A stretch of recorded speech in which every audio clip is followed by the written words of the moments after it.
Welcome back, everyone. Today I want to continue this Destiny's Child review cycle with their second album, The Writings on the Wall. After a kinda disappointing debut album, there are many people that still had faith in this group. The group just needed time to find their sound. Luckily, they found that when they worked with Darkchild, Kevin Shakespeare Briggs, Chris Stokes, Kenny from Escape, to name a few. This album was viewed as one of the earlier projects that pioneered the Y2K sound. But the question is, do Destiny Child step up from their previous? Stay tuned to find out. Before we begin, if you want to see music bios or more good videos like this, hit the subscribe button.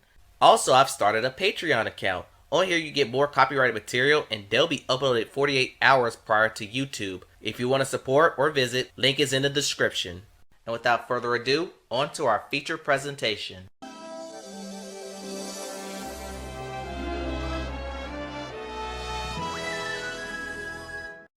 Destiny Child gave us a Godfather theme for the intro, and I think LaToya plays the role as the Godfather, and the only reason I'm speculating this is because her name was the only one I did not hear.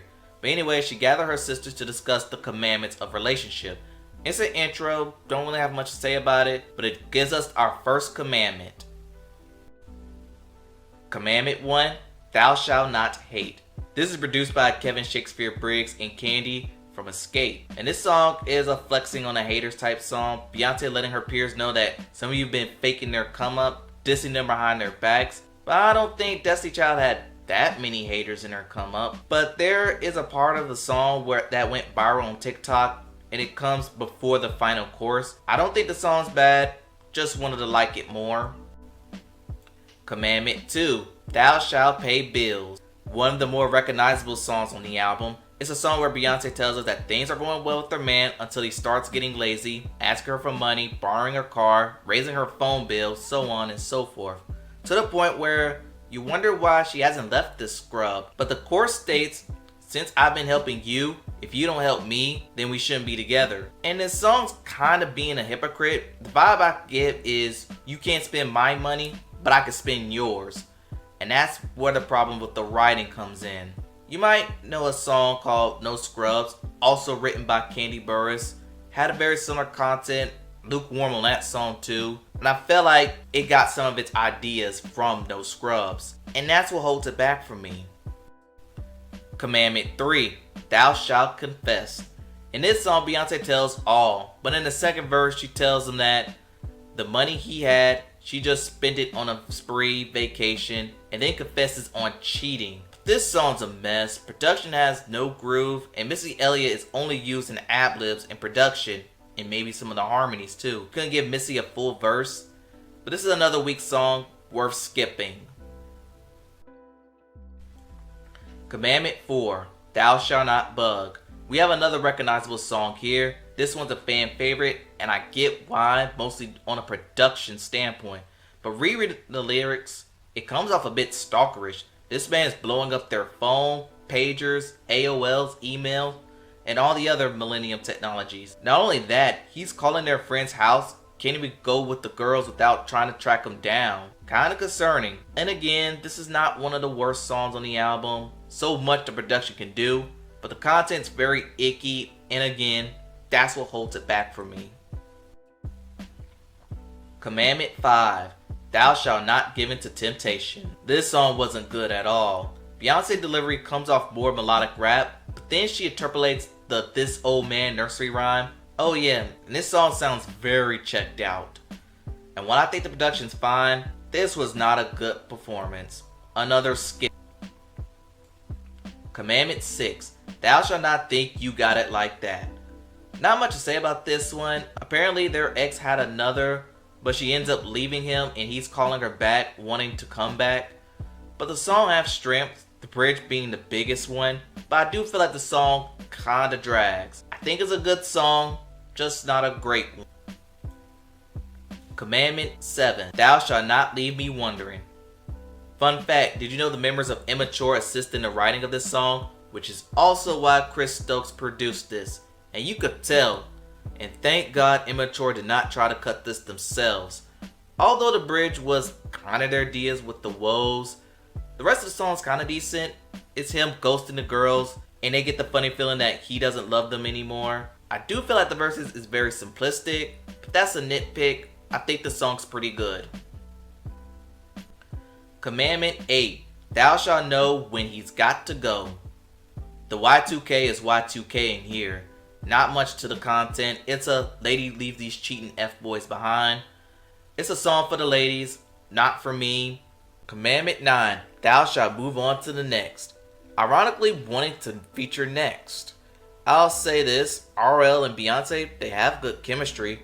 But once again, Beyonce catches her man cheating and she leaves. What else is new? But the woman he cheated on, which I think is RL's role, cheated on him and crushed his Benz.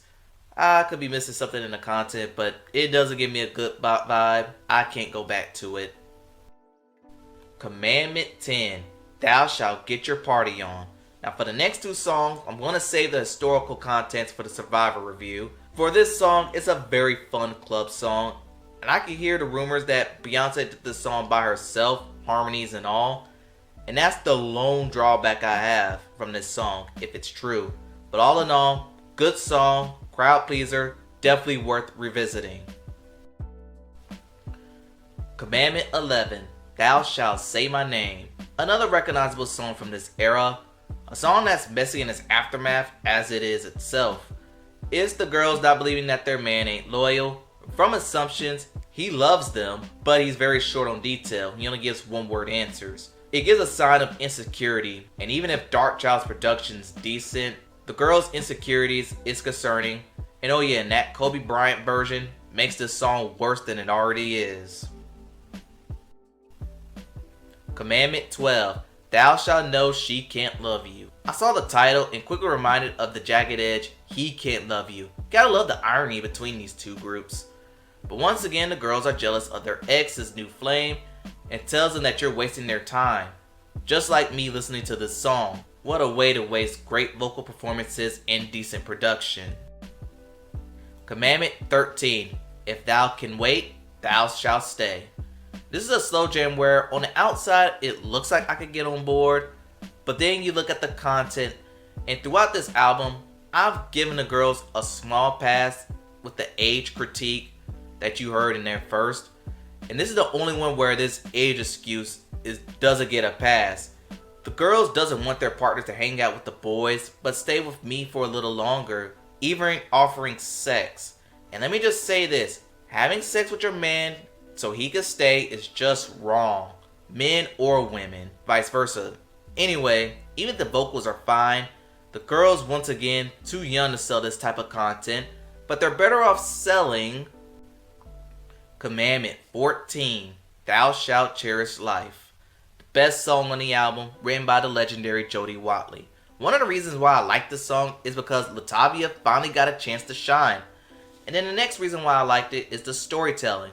They tell a story about a girl named Jackie who just turned 16, and once she turned that age, she got big-headed and ran away from home.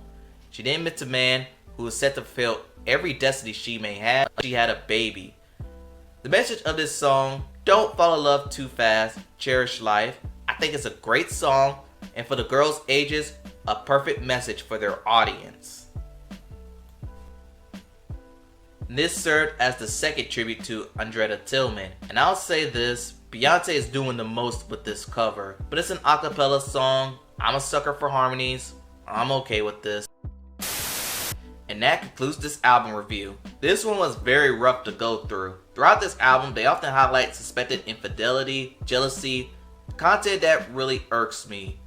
But I will give them this. It was a vocal improvement from their previous. I just wish the message would have came across better. Ranking, this might be one of the rare cases where a sophomore album is ranked lower than debut. So with that being said, 5 out of 10 is the nicest I could do. Vocal improvements and the song Sweet 16 prevented this from getting a lower score. And that's my opinion. Now for their next album is Survivor. Yeah, that'll be a fun little era to go through. And that concludes the Writings on the Wall review. Tell me what you think in the comments below. What are some of your favorite songs from this album? Don't forget to like, comment, and subscribe to the channel. Thanks for watching, and I'll see you next time.